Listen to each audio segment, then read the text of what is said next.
Bismillahirrahmanirrahim. Assalamualaikum warahmatullahi wabarakatuh. Alhamdulillah wa syukurillah wa ni'matillah. Ketahuilah ya handaku, bundaku dan anandaku, dikala kita melaksanakan sholat, kemudian kita mau melaksanakan tafakur ilallah, maka duduklah bersila atau mencari bagaimana cara duduk yang nyaman dengan baik. Duduk bertahiyat atau duduk bagaimana caranya, sebagaimana Rasulullah biasa melaksanakan cara bertafakur dengan duduk bersila, atau cara duduk sebagaimana amalan para salik di dalam mengamalkan aktivitas suluknya. Insyaallah, intinya adalah bahwa yang perlu diperhatikan adalah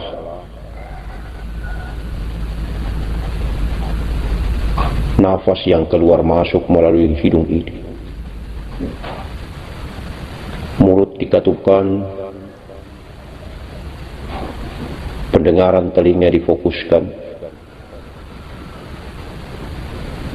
pandangan mata ini dipejamkan. Ikutilah gerak nafas yang masuk dan keluar. Gerak nafas yang masuk ku, nafas yang keluar Allah. Nafas ini adalah juga ciptaan Allah. Nafas ini adalah juga makhluk yang mulia. Nafas ini terlampau lama dan terlampau banyak hamba Allah melalaikannya, tidak pernah menghiraukannya ketika dia keluar dan masuk. Karena nafas ini tidak dilihat bentuk dan wujudnya, maka banyak sekali kita manusia di muka bumi ini lalai.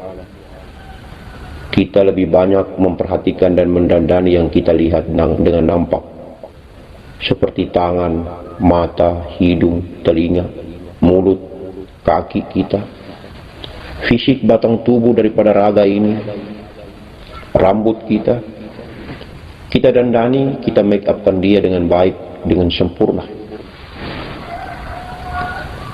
Kita hias, kita olesi dia dengan berbagai macam alat-alat kecantikan dan ketampanan. Tetapi nafas yang keluar dan masuk ini, kita lalai, kita tidak pernah perhatikan dia.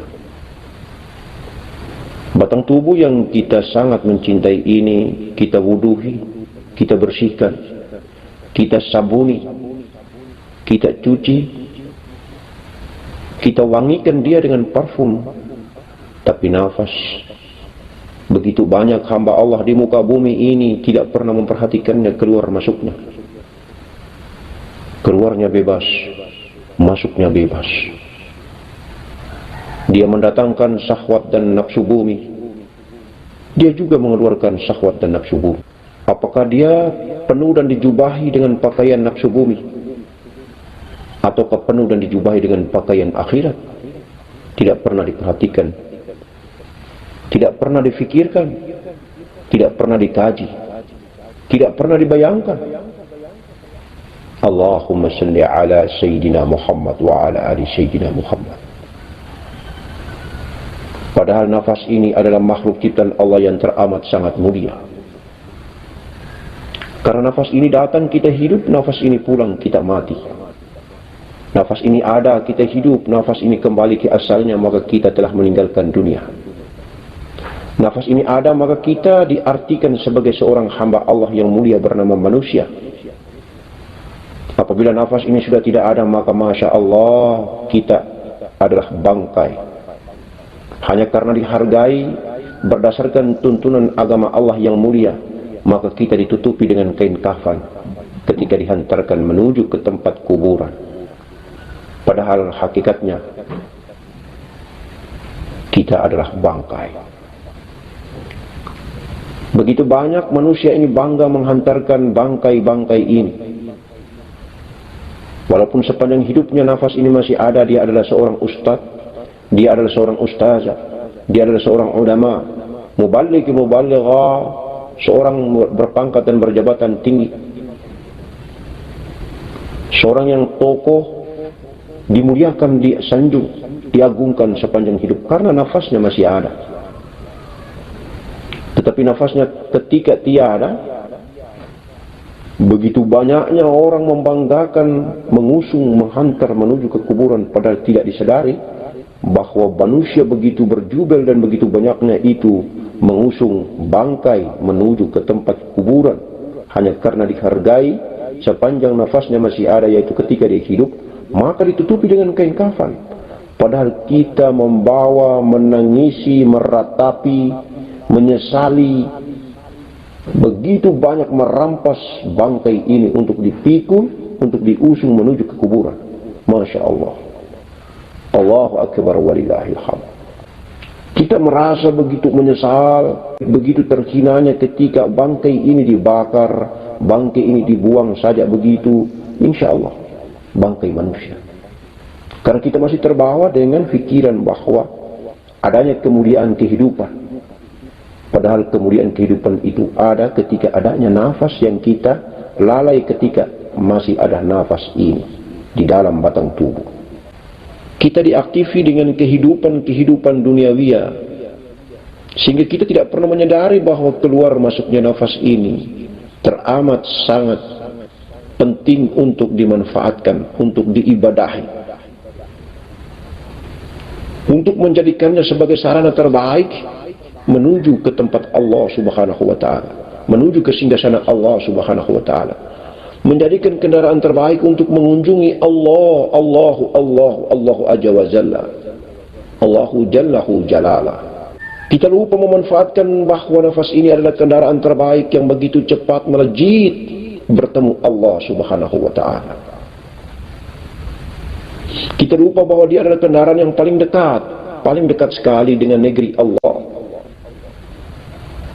Dia adalah kendaraan yang tercepat untuk menuju ke negeri Allah Subhanahu wa taala dan bertemu dengan sang pemilik kekasih, Allah Subhanahu wa taala yang Maha Kasih. Coba kita duduk dan kita renungkan baik-baik, wahai ayahandaku, bundaku dan anandaku. Kita lebih banyak merasa puas dan teramat sangat puas ketika kita mengibadahi zahir ini. Ketika kita melantunkan kalimat doa, kalimat ibadah ini, ketika kita juga ikut mendengarkan suara atau bunyi yang keluar, kita merasa teramat sangat puas, melebihi puasnya kita ketika kita melantunkan hal yang bersifat do'aim, yang diam, tidak berbunyi dan tidak bersuara. Kita lebih bangga dan merasa puas bahwa kita sudah saleh, kita sudah ibadah ketika kita melantunkan bunyi dan suara yang indah. Bismillahirrahmanirrahim. Alhamdulillahi Rabbil Alamin.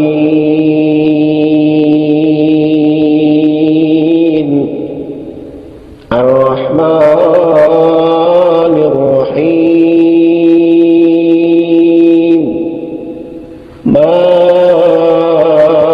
Maliki Yaumiddin.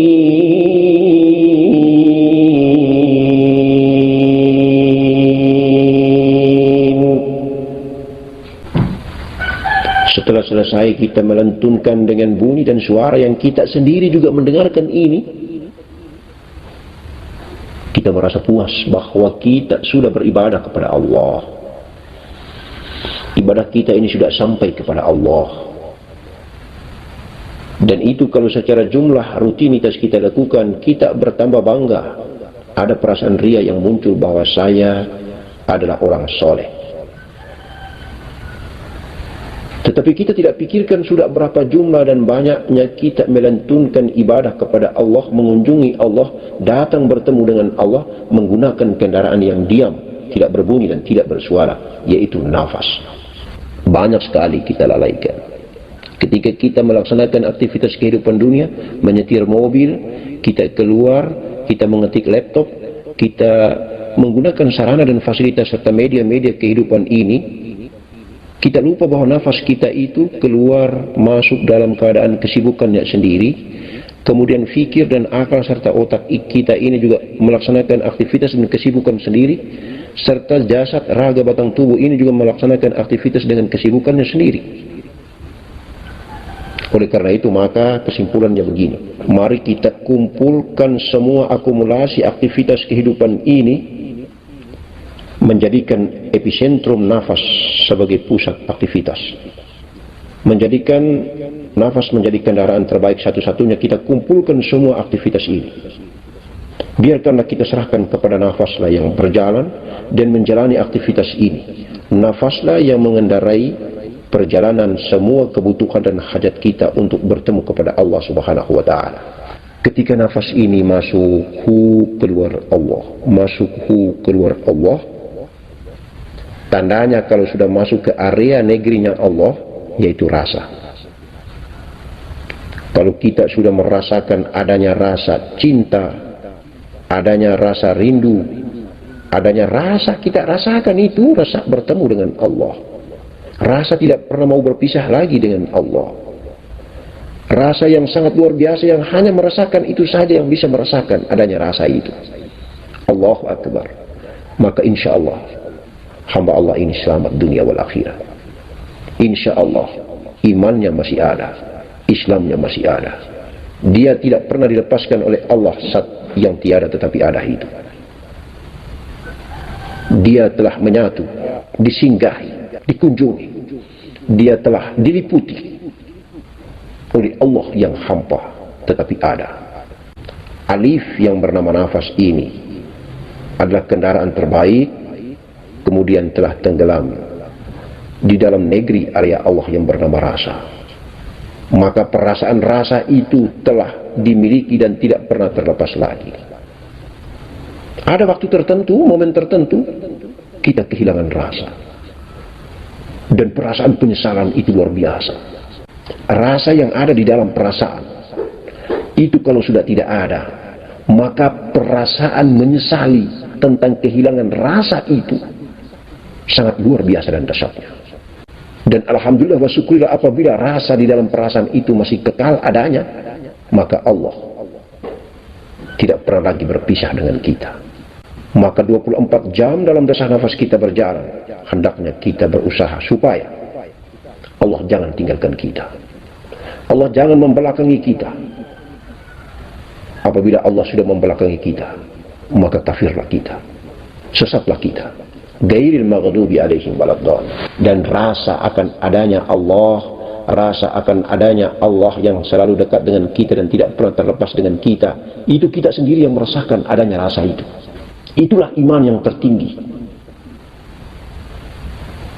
Oleh karena itu orang-orang tua dulu kita biasanya tidak mereka tempahkan kesalehan mereka dengan cara mengamalkan ibadah zahirnya, tetapi mereka hanya diam saja. Nampak kelihatan mereka tidak melaksanakan ibadah zahirnya, yaitu sholat, tetapi hakikinya mereka melaksanakan sholat. Ibadah zahirnya itu mereka laksanakan sembunyi, tidak nampakkan. Kalau kita sekarang melaksanakan ibadah zahir dengan kebanggaan dan keriaan, duduk berkumpul, bermuzakarah misalnya, bersama teman-teman, duduk berkumpul walaupun tidak bermuzakarah, tidak berhalaqah, duduk berkumpul biasa saja, aktivitas kehidupan dunia, ketika mau sholat juga dilaporkan. Permisi teman, saya laksanakan dulu sholat asar. Ya itu begitu, supaya diketahui bahwa dia mau melaksanakan sholat asar. Atau dulu cerita-cerita tentang kehidupan lain, aktivitas-aktivitas lain, sambung dia bahwa saya barusan tadi malam melaksanakan ibadah subuh, sholat subuh, kemudian kejadian begini. Itulah menjadi penyebab hilangnya kesalehan hakiki kita. Padahal sholat itu adalah pertemuan dengan Allah, hal yang bersifat rahasia, yang tidak boleh menimbulkan rasa ria dan takabur bahwa kita telah berkunjung kepada Allah, kita tidak telah saleh kepada Allah, kita telah beribadah kepada Allah. Biarkanlah ibadah itu adalah rahasia dirimu dengan Allah Subhanahu wa ta'ala.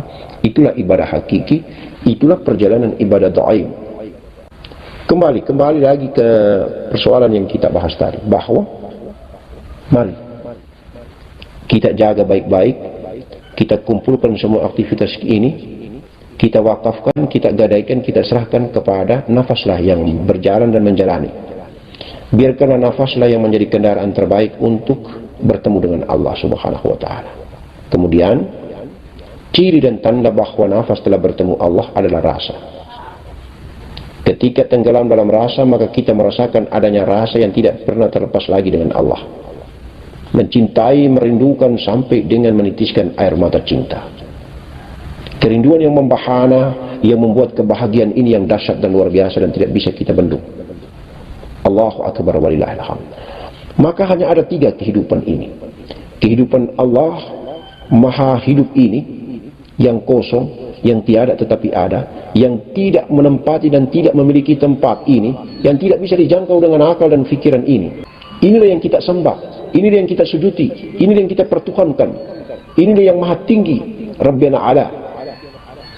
Kemudian Nur Muhammad, itulah rasa, itulah titik yang muncul karena diadakan oleh yang kosong ini. Itulah sifat yang ada karena diadakan oleh yang maha ada. Kemudian nafas, itulah alif. Maka tubuh, nafas adalah hamba. Keindahan yang kita dandani ini adalah hamba. Batang tubuh ini adalah hamba. Nafas pun adalah hamba. Ketika tenggelam di dalam negeri Allah yang bernama Nur Muhammad, maka bertemulah dengan yang tiada tetapi ada. Itulah kosong tetapi ada. Itulah hamba. Itulah Allah. Itulah zat yang agung. Mudah-mudahan pencerahan ini adalah merupakan sebuah lahan untuk kita renungi bahwa begitu banyaknya lautan manusia di muka bumi yang hidup di atas muka bumi ini, sedikit sekali memanfaatkan perjalanan nafas yang keluar masuk. Kemudian keindahan yang diberikan oleh Allah Subhanahu wa ta'ala melalui nafas ini tidak pernah dimanfaatkan sebagai sebuah kendaraan terbaik menuju mengunjungi Allah Subhanahu wa ta'ala. Itu yang menjadi renungan buat kita. Maka mari kita renungkan. Hidup ini hanya ada 3. Kosong, titik, alif. Alif itulah nafas, titik itulah Nur Muhammad. Kosong itu zat Allah, tiada tetapi ada, insya Allah. Maka hanya ada Nur Muhammad yang mengunjungi Nur Allah. Nurun ada nurin, cahaya di atas cahaya. Ketika nafas telah fana, tenggelam, maka hanya ada Nur Muhammad, hanya ada titik yang tenggelam di dalam tiada tetapi ada, kosong. Maka sesungguhnya Nur Muhammad lah yang fana, sifatnya lah yang fana di dalam zatnya, insya Allah. Sifatnya lah yang beraktivitas, sifatnya lah yang ditiupkan oleh Allah Subhanahu wa ta'ala ke dalam batang tubuh Adam. Sifat inilah yang beraktivitas, sifat inilah yang menggerakkan dan merodai, meremoti batang tubuh yang ada. Darah, daging, tulang, kulit, urat, bulu, jantung, empedu, limpa, hati, dan paru-paru. Semua elemen-elemen batang tubuh ini digerakkan oleh yang maha gerak melalui wakilnya, yaitu melalui sifatnya yang ditiupkan ke dalam batang tubuh ini. Dan saatnya dialah yang mengadakan adanya rasa, dialah yang membuat kita bisa merasakan adanya rasa. Saatnya nanti dia akan pulang. Yang ditiupkan oleh Allah ke dalam batang tubuh Adam ini akan pulang. Itulah kita menggunakan bahasa awam, kematian. Dia telah meninggalkan raga yang sekian lama dia berada di dalam batang tubuh ini. Dia akan pulang ke hadiratnya. Dia kembali ke asalnya. Kemudian wadak yang ditempati yang bernama nafas atau jiwa inilah yang akan mempertanggungjawabkan selama dia berada di dalam batang tubuh yang hina dina ini. Allahumma salli ala Sayyidina Muhammad wa ala ali Sayyidina Muhammad. batang tubuh yang sejati, batang tubuh yang menjadi induk dari segala batang tubuh yang mulia, itulah Muhammad sallallahu alaihi wasallam. Nafas yang sejati, nafas yang menjadi induk daripada seluruh nafas ciptaan Allah Subhanahu wa taala adalah nafas Muhammad, Ahmad namanya. Itulah jiwa Ahmad. Nur yang menjadi induk daripada nur sejati, daripada segala nur-nur yang ada pada diri batang tubuh manusia adalah nur Muhammad sallallahu alaihi wasallam. Dan zat yang agung, ahadul wujud, zat Allah Subhanahu wa ta'ala. Barakallah, baraka Rasulullah, baraka wali-wali Allah. Kun fayakun. Satu harapan bagi kita adalah bahwa bolehlah kemuliaan raga ini, batang tubuh ini dimuliakan dengan begitu banyaknya manusia menghantar dan mengusung jenazah ini menuju kuburan. Tetapi lebih mulia lagi itu ketika waktu sakaratul maut, nafas atau jiwa kita ini pulang mengunjungi Allah, dihantarkan, dijemput oleh ribuan saf para malaikat, dan dihantarkan pula berjubel-jubelnya para malaikat menghantarkan pulangnya nafas dan jiwa ini menuju ke hadirat Allah Subhanahu wa ta'ala. Itu yang kita inginkan. Karena yang mulia itulah dia datang, yang mulia ini pula yang pulang. Tetapi alangkah lebih mulia lagi dan lebih mulia lagi dan lebih mulia lagi ketika hamba Allah itu tiada lagi berpisah antara batang tubuhnya dengan nyawanya. Maka ketika berangkat pulang, batang tubuhnya hilang tiada. Yang ada hanya kain kafan kosong dengan setetes mani. Dan lebih mulia itulah batang tubuh ini utuh, tidak dimakan tanah, wangi seperti parfum yang tidak ada di bumi, kasturi, zaitun. Allahumma salli ala sayyidina Muhammad wa ala sayyidina Muhammad. Itulah kita belajar mengenal dia. Tidak memisah-misahkan, tidak bercerai-beraikan antara tubuh dan nyawa, tetapi menyatu tubuh dan nyawa itu. Maka hidup, dia tidak mati. Insya Allah, kalaupun dia tidak hilang sebelum dikubur, yakinlah di dalam kubur dia akan hilang. Kalaupun tidak cepat dia hilang di dalam kubur, yakinlah ratusan ribuan tahun lamanya dia akan mengecil tubuh ini di dalam kubur, kecil, kecil, kecil, pendek, pendek, pendek, dan akan hilang menjadi setetes mani. Itulah kemuliaan dan kebesaran Allah Subhanahu wa ta'ala diberikan kepada batang tubuh yang mulia ini, menjadi seorang kekasih Allah. Assalamualaikum